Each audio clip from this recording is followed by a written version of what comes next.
All right. Well, thanks everyone for joining us again. Good morning, good afternoon, good evening, and I guess really early good morning to some folks who are joining us. As Andre said, I am the lead performance therapist here at ALTIS, and he wasn't joking about rolling with the punches. He's given me a time limit on this presentation, so I'm going to try to get through this in a timely manner. With that being said, I do think it's important that everyone realize that you don't take this presentation as being a complete presentation on its own. We're going to have some really good presentations throughout the course of the day, the course of the week, and especially one coming up on Thursday from Stu that will address a lot of the things that I may not touch on this presentation. But nonetheless, I do want to take everyone through kind of my thought process and my thinking as to why I think speed is important for injury protection. And so with that, there's 3 words I want everyone to be able to leave today with and have an understanding of how they can use these words in their own practice. And that is probable, possible, and plausible. And I'm going to get into that a little bit as to why I think those 3 words are going to be important for us. But for me to do that, I think it's important that I explain kind of my methodology and the lens that I view problems through. Now, if you're not familiar with ALTIS performance therapy, if I had to give you a quick definition, it really is a methodology which compounds our understanding of not only movement science, but sports medicine in an effort to better understand and enhance the athlete's health and performance. Now, as far as this presentation goes, there's a couple of key words that I want everyone to focus on with this definition. One's going to be movement science. We are going to speak to that a little bit today. The other one clearly will be sports medicine. I will also speak towards that. And something that I think is actually a little bit more important is how we understand and how we try to use our understanding to enhance health and performance. So to get a better understanding of how we do this and how we make sense of things, I think it might be useful for us to go through an example. Dan Paff yesterday was talking about observation, and maybe basketball is a sport that some of you may not be familiar with. And even if you're just, an average fan, it can get confusing at times. And so let's use this as an example as to how I seek to understand things. Now, again, even if you're totally unfamiliar with this game, you can start to break this thing down into systems. One system you could look at is a scoring system. You'll quickly find out that, when a player puts the ball through the hoop, either they get 2 points or they get 3, right? The other system you can figure out is this idea of teams. There's people wearing white jerseys and there's people wearing dark jerseys in this team. And those people who have the same jersey on are on the same team. The other thing you might start to figure out is that there's some tactics involved. There's different positions, different plays, there's different players. And so really this game is just made up of a bunch of different systems. Now, much to our conversation yesterday about the idea of sport being complicated and humans being complex, basketball is very complex. There's a lot of workings that go on. Now, I use this as an example because although there is a lot of things that we may not understand or may not be able to see, we should be able to create a framework for ourselves so we can seek to understand things. And the framework that I choose to use and that we use at ALTIS is this. This is the Cynefin framework. Now, this is going to get into complexity science, and I'm not going to go into a deep dive, but I do think it's important that we spend a little bit of time on this. For this, the Cynefin framework really does a fantastic job of grouping systems. So much as I spoke to, there's a scoring system, there's a team system, we can look at our problems through some different systems, whether that be a simple system, a complicated system, a complex system, or something that might be a little bit chaotic. Now, a simple system is one like this. If I give you a recipe to make meatloaf, you'd be able to follow that recipe, and at the end of it, you would end up with meatloaf. That's a simple system. I give you some ordered instructions, you do those instructions, and you get the end result. A complicated system is very similar to a simple system. It's just a lot of them kind of compiled together. So, for instance, SpaceX, the recent launch, didn't go quite through as planned, but is it really difficult to launch a rocket into space? Now, I know you might be thinking, yes, it is. It's complex. But if you break it down again into systems, there really is just a bunch of professionals coming together to solve a common problem. So for an engineer, designing rockets may not be difficult. For an astrophysicist, figuring out where someone needs to go as far as the trajectory to get you out of Earth's orbit might not be difficult. A complex system, on the other hand, is something that sometimes is best to make sense by just probing. And what I mean by a complex system is, for those of you who have children, especially two, just think about how you raised your first child and when you tried to do the exact same thing with your second and it didn't quite work out, right? Um, Athletes, humans in general, are complex systems. What works for some might not work for others. Now, without getting into much further detail, I want to simplify this as best as we can. And this is where those three keywords come into play. So as we go through this presentation and we start to understand how to group systems together, let's just put them into three buckets for now. Something that is probable, something that is possible, and something that is plausible. Something that's probable, you're almost certain will happen. Something that's possible, most likely it could happen. We're not saying it's going to, but it could. And something that is plausible is something you might think of to occur, okay? Now, why do we want to even think of this way? Well, let's just use maybe evidence-based medicine, because we are going to mention that sport medicine component of this as a way of looking at this. And this, to me, is honestly how research is almost conducted. We conduct research, at least from the sport medicine side of things, sometimes to do a good job with public health, right? What would be good for the masses? Unfortunately, the majority of us don't work necessarily in a grand scheme of things with lots of different individuals. We have a team, we have an individual perhaps to work with. So we really need to figure out things from an individual standpoint. And this is where maybe we get lost in the shuffle a little bit. This is why I say sometimes best practice isn't always the solution. Okay, so keeping that in mind, let's start to understand where this might actually start to affect us.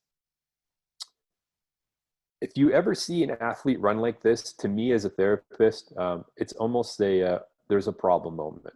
Either there's a problem as in you're starting to rig, you're running a 400 meter at the 300 meter mark, or an athlete is pulling up. They're getting into this hyperextended position, and there's a reason why they're doing that. And in this particular case, at the combine, this individual actually tore his hamstring mid-run. Now, hamstring strains are something that have been plaguing us, and it plagues every sport.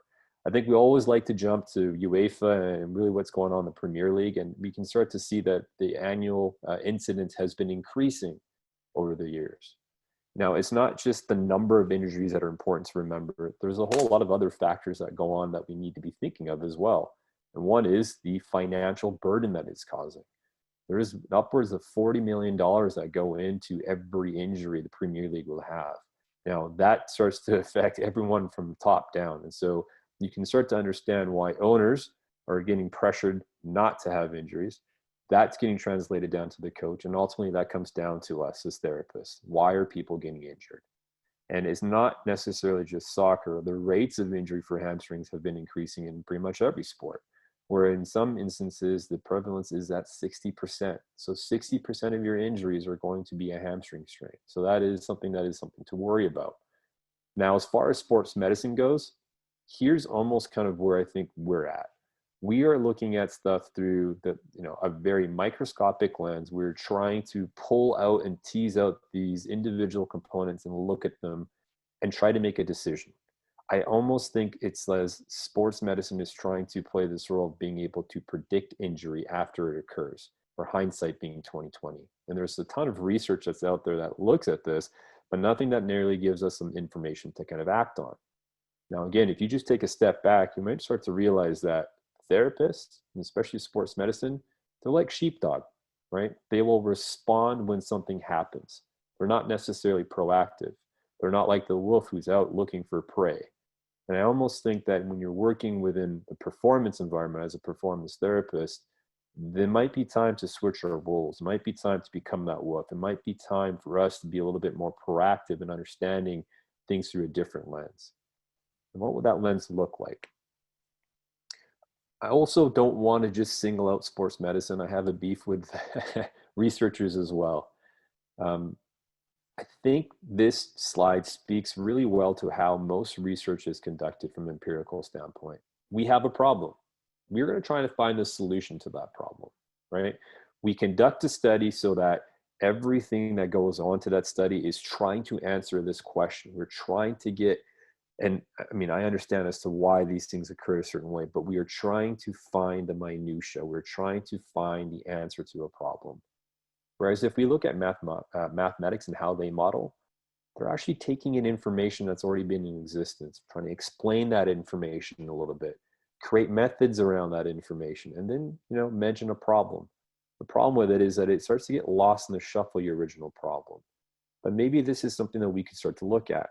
Maybe when we're looking at a framework rather than a model, we take in data, we analyze that data, and then we start to figure out solutions rather than flipping it on its head and trying to find a problem that we want to solve necessarily. Okay, so that might be a little bit interesting or something to digest. The other thing that I should have mentioned a little bit earlier is when we're looking at those frameworks, so when we're talking about probable, possible, and plausible, I think it's important that we always work in all of those units at one time. So we're doing something that is, we think it will work. We're doing something that might work, and we're doing something we're going to hope necessarily that works. It's important to remember that we want to be in those spaces at all times. And for the most part, I think we spend a lot of time kind of in the probable and possible realm. Now, what does this look like, and what do we know for sure? Okay, so we're talking about hamstring injuries. We know that it's probable that you're more likely to have an injury if you've already had a previous injury, right? So the number one quote unquote predictor of future injury will be a past injury. So that's probable to assume.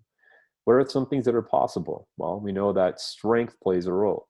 Now, I say possible because if you were a strength coach implementing a program, can you guarantee me that each athlete you prescribe that program to will have the same result?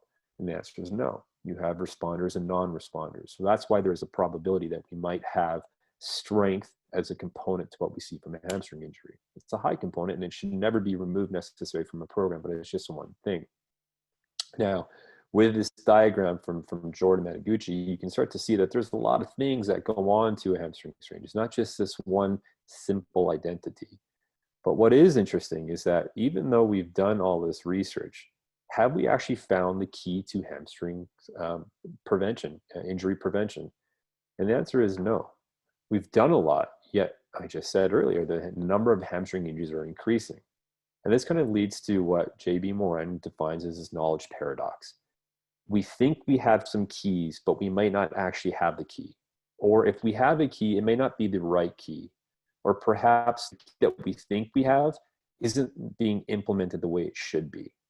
And if I'm going to take a step back and kind of look at this, here's how I've seen hamstring injuries kind of defined. And it's usually a triangle of things that kind of lead to one another. At the top, we have a hamstring strain injury. That's what HSR is. Sorry, my mistake. On the top, we have high-speed running, okay? On one side, we have HSI, or hamstring strain injury. And the other side, we have strength, but with strength, I can also factor in connective tissue, tissue health, mechanical reasoning, all that MSK kind of lumped in together, right? Now, we know for certain that the majority of hamstrings happen when you're running fast. That's why we have the connection from hamstring strain injury to high-speed running. We know that if you get injured, that your strength will be decreased. We know you're going to have a deficit, right? Just think back to when you sprained your ankle the last time you did that. Were you walking around normally, or were you having to limp around, right? So there is a deficit because of nociception, or just the way that your bodies are interpreting that.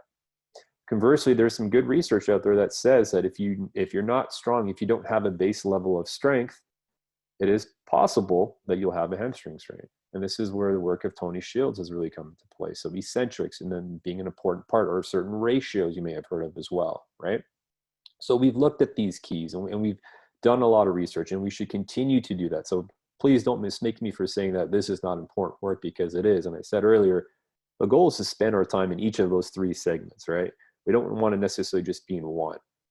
But there is a particular area that we haven't gotten into yet, and that's the plausible route. And maybe we need to start thinking of high-speed running as the actual solution to what we're doing, rather than the problem in itself. And I want to explore that a little bit with everybody.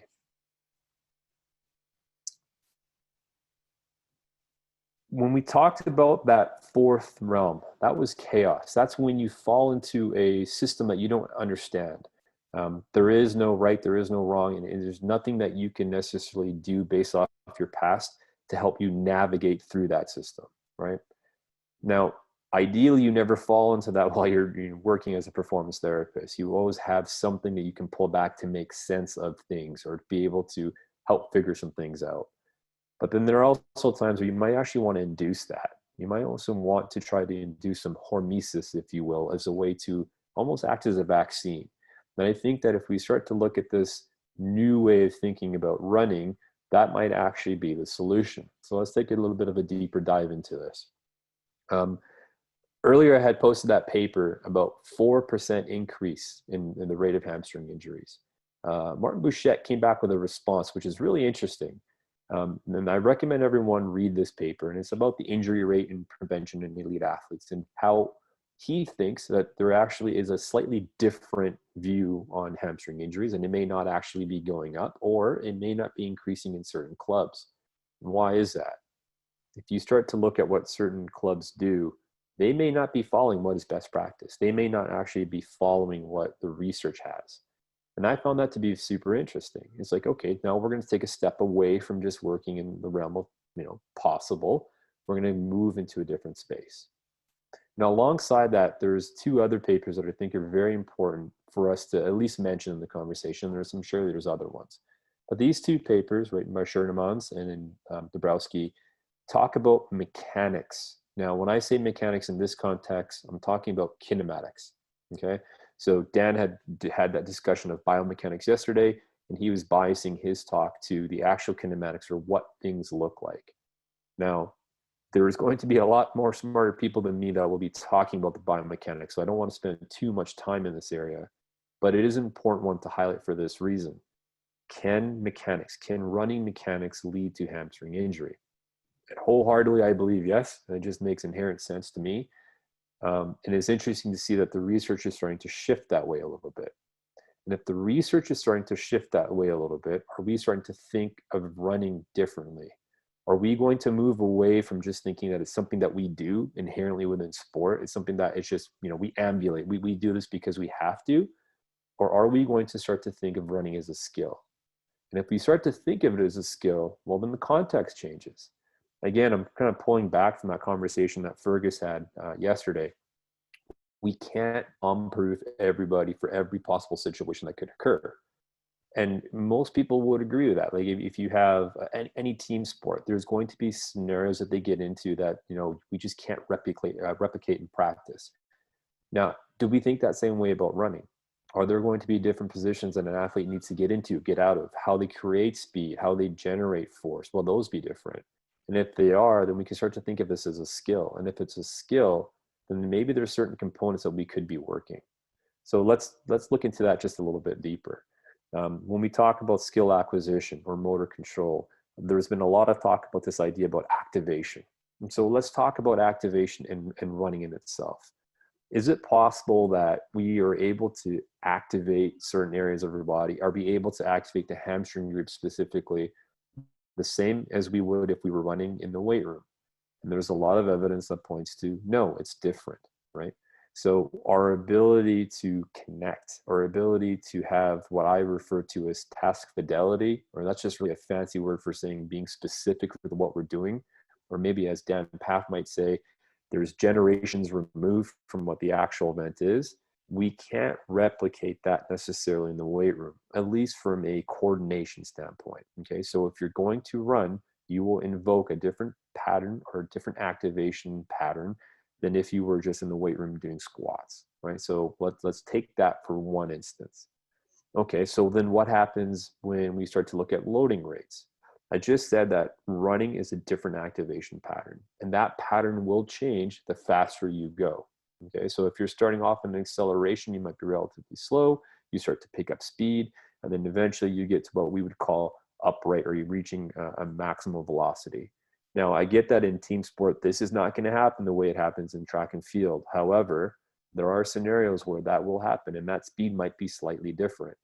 But nonetheless, according to some of the work that's coming out now, as you reach a higher velocity, those activation patterns completely change. You're starting to invoke different potentials than you were even at a slower speed. So what does this mean? It really means that the loading rate, or how fast your body is having to absorb force, is changing dependent on speed. And because those loading rates cannot be replicated in the weight room, it might be another reason as to why we should start to look at sprinting as a way to develop that loading rate. Okay. Now, there is one thing that I think everyone will who is either a strength coach or even a coach is going to one way or another have bought into, or you're against it, or you just don't know maybe enough about it, and that is eccentric exercise, right? And again, I do think that having a part of your program that looks at eccentric overload is important, without a doubt. But can we still get those same adaptations, that increase in fascicle length, which really to me might represent more of a connective tissue adaptation, truthfully, than maybe a sarcoplasmic reticulum. But nonetheless, can we get those adaptations from sprinting? And the answer is, at least again to Jordan Mataguchi's work, yes, we can.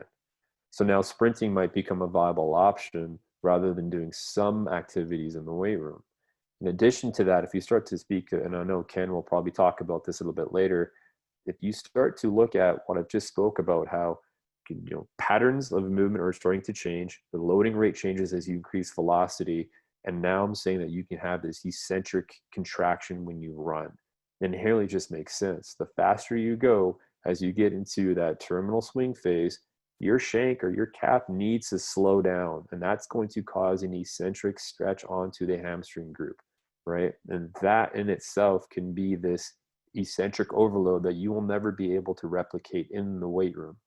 On top of that, it's very specific to the things that we need to do. So that might be another reason as to why we need to start to look at sprinting as a solution rather than just the end problem of what happens. So I've spoken about people who are relatively healthy. Let's just take someone who's gone and is injured. Okay, so this is that person who has a hamstring injury. What's really interesting about that to me is that the rate of, or the reoccurrence rate, is anywhere between 16 and 30%. Okay, so if you get injured, there's a probability of 16%, 30% probability or prevalence that you'll get re-injured, usually within the first 30 days. Now, that's interesting for a few reasons. That number really hasn't changed a whole lot, at least over the last decade. So every year when we start to do this data, the number stays relatively the same. What that tells me is that sport isn't necessarily changing. The demands of the game isn't necessarily changing. The travel schedules, the logistics haven't really changed because the injury rates are staying the same. I find that really interesting. The other thing that's interesting is that why is it so low? If the initial prevalence is about 60% of your injuries are going to be hamstring, then why are the re-injury rates relatively low compared to that? And if you start to think of it, is this a time where people who maybe haven't invested in some type of strength and conditioning and who haven't invested in a return to run program are starting to look at that stuff? And maybe it's that's actually starting to change the way that injury rates are occurring. Now, I have this graph up here, not because I'm trying to argue for a acute to chronic workload ratio. Really, all I'm trying to demonstrate is that if you're at week 5, you had an injury in week 4, you're with your therapist. The therapist staff just has to realize that when you return this person to play, it's on you, right? They're going to go through a whole different load now. Do you think that they are prepared for this load? And if you work in a team sport, especially field or court, running is going to be a load, especially when they're moving at velocity. And when you have a hamstring injury, those are the moments when you need to be a little bit more careful with things, right?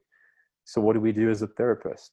Well, like I say, maybe running, although is correlated with your injury clearly, might also be your solution. Haji came out with a really interesting paper just recently that talks about how the biceps femoris, which is the most common hamstring muscle to be torn, has a different activation pattern with the short head. And so in the early phases of rehab, having them essentially time up together is very, very important. And one of the only ways we can do that is if we start to invoke some high-speed running, and that needs to happen relatively early. So there's almost this push to actually get into running at higher speeds or high velocities early into your rehab to help you protect against future injury, which again, I find super interesting. Now, I've spoken, again, if we come back to that triangle where we had high speed running at the top and we had strength, and we said there wasn't necessarily connection, although we like to believe it. I would hope that at this point we can say, yes, there is definitely a connection between strength and high speed running, and they can affect each other.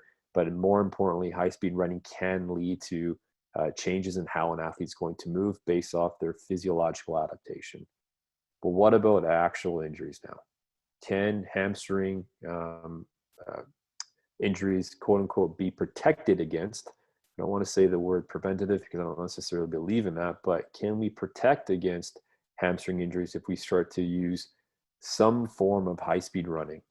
Now, Shane Malone has done quite a bit of work in this area, and he's really working within rugby. What he first started to do is just look at overall training loads and started to figure out that people who had a higher density of being exposed to high-speed running had less injuries. And then they actually conducted a study where they induced biweekly bouts of high-speed running. And sure enough, they found that those individuals who were able to go through a program that looked at density of high-speed running, incorporated into what they were doing, were shown to have less injuries kind of moving forward. Now, again, I'm not trying to promote this as this is your magic ticket. I'm just saying we need to work in all those three areas, right? We already have things that we know are probable. We already have some things we're doing that are possible. But if you have been avoiding sprinting because you're not sure of it, this might be the ticket. This might be the thing that falls into that plausible route for you. There's a lot of things that come as a caveat to this talk, of course, and that will be covered a lot by what Stu will talk about, and again, what our presenters this afternoon will talk about. Although I did not necessarily discuss running mechanics, I do think that it may not be wise for us to invoke some high-speed running until we have a firm understanding of what the mechanics should look like, right? So it is essentially a double-edged sword. But nonetheless, those are going to be important things. Hopefully this leaves you with more questions than answers. And I think, Andres, I can't believe it, but I'm relatively on time. And that's what I have for you guys. I really look forward to your questions in the afternoon. If there are some things that you want to dive deeper into, even if you want to put into the Q&A, I'm happy to link some things. If you want references to this presentation, I have a huge reference list that I wasn't able to necessarily quote. I'm more than happy to pass it along because I do think a lot of it is good reading material for people to be at least up to speed with some of the concepts we discovered here today. All right. Thanks, guys. I appreciate your time.